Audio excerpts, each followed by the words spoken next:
you find a way to go up 3 in that final minute, and you've seen how Denver ends up scoring so many times. But how do you balance the emotions there of kind of being proud of the effort and the energy, and then nonetheless feeling the sting of the loss at the end? Yeah, I'm proud of the group for their level of fight and resiliency, particularly not getting off to a great start there in the second half. Our transition defense was pretty bad from the first 6 minutes on. And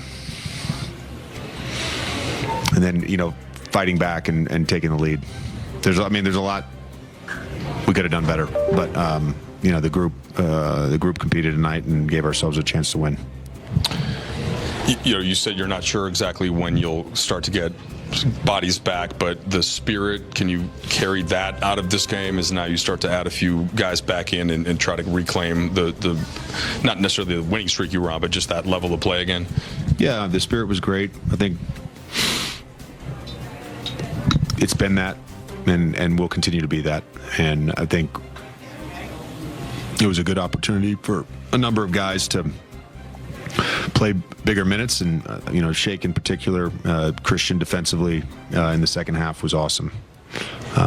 So happy for those guys that they played well.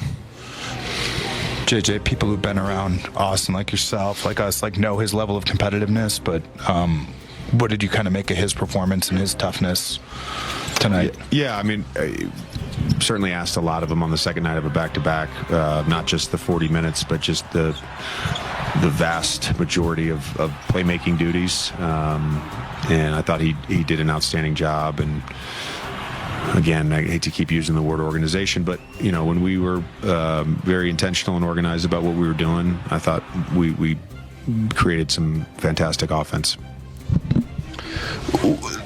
When you brought Jordan Goodwin back from this team on a two-way after he was with you in training camp, did you have a sense he could be this player for you? Yeah. What gave you that sense? Because there's been a handful of performances. September, I don't know the exact date he joined our preseason gym, but what would have happened sooner had he not hurt his hamstring. The coaching staff was all fighting for him. How's Dalton after the fall? His back and head apparently are okay. I guess he cramped on takeoff. Koloko, I think, ends up being like plus 13. It just seemed like he made a difference defensively around the rim. Hasn't played a lot lately, but what did you make of him hanging in there tonight in a tough matchup? And does that give you any confidence as you move forward here? Yeah, it does. I think, again, Goody, Christian, Trey, we've gotten incredible value out of those guys and love having them in our program. JJ, you said pregame, you mentioned that maintaining perspective with the messaging, with the group. What was the messaging after tonight? Just that very, very proud of their fight and the way they started the game and the resiliency they showed to get back in the game. And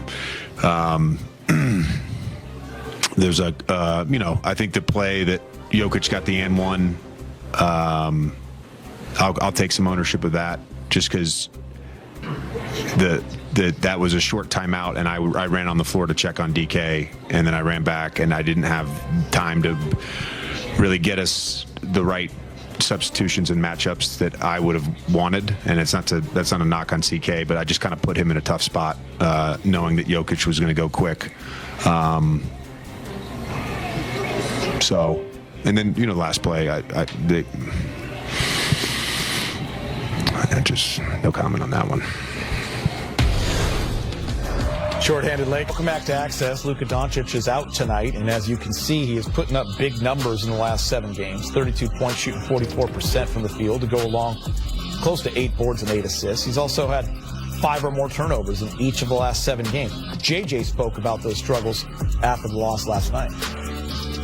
Yeah, I don't know the exact PPP, but I know that we've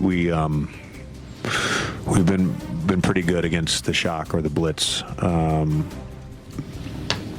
relative to some of the other coverages. So I think we've gotten good looks out of that, and some of the turnovers are out of that, but that's natural if you're going to get double teamed sometimes. then I just, again, it goes back to like, they are going to put 2 on the ball, and there's one guy on the weak side. Well, the top guy has to pull behind and get to the top of the key, and that's something I'd love to have a bunch of offensive breakdown segments in a practice to get that in, because it's right there. We see it on tape. We watch it at halftime. It's there, and I know Luke is a willing passer, so we'll be able to do that eventually. Time for Access 360, brought to you by Morongo Casino Resort and Spa. Good time. Good time. Yeah, good. Byron, let's break down Luka and just that pressure he's facing from the blitzes and how he's navigating through that. Okay, let's do that. I mean, again, you're talking about one of the best, pick and roll guys in the NBA, and Luka, he has such great vision. But there's times, and JJ said this the other day, there's times where the team, the players, they have to help him out as much as possible. And this first of all, we got a crowded side over here. Now you got to start coming up. He's got to start coming up there to give him vision. You got 3 guys. You almost got 5 guys in the paint, really. So you got to give Luka outlets, okay? So once he starts driving, you got to make sure you get yourself available. And that's everybody. Again, another pick and roll. They're going to trap it a little bit. This is a great dive, but the only thing on this side is you got to overload. Somebody has to get in that deep corner, puts pressure on him, have to guard 1 or 2 players, okay? So Luka jumps in the air and he thinks he has a nice little pass. And again, some of these are Luka's fault because he's such a great passer. He thinks he can thread that needle. Again, another high pick and roll, which is a horn set. And anytime, again, you set this high pick and roll, they're looking to trap it with Luka right now. And you got to make yourself available. So Austin's all the way down here. You got to start coming up. Give him outlets, okay? And the spacing with Dalton, he has to get a little bit farther apart as well. Another high pick and roll. Jameson does a good job of setting it. Now he's got to dive. But again, you got too much of an overload over here. Austin has to get all the way down here. You should almost replace here. Bring my man Jordan all the way up. And now it's going to be a lot harder for him to get to that basketball. But like I said, a lot of these, like half and half. Some are Luka's fault, some are his teammates' fault for not making themselves available. So JJ hit it right on the head when you said that they got to help him as well. You got to get in his vision. He's such a great passer, and if you don't get in his vision, then he's going to try to make that home run pass, and sometimes that leads into a turnover. Byron, that's a great breakdown, and you do see that both guys are responsible. For holding on to the ball, for shielding with their body to help, to coming to the ball, going to the right spot. Yeah, like I said, you got to get yourself available when you got a great passer like Luka.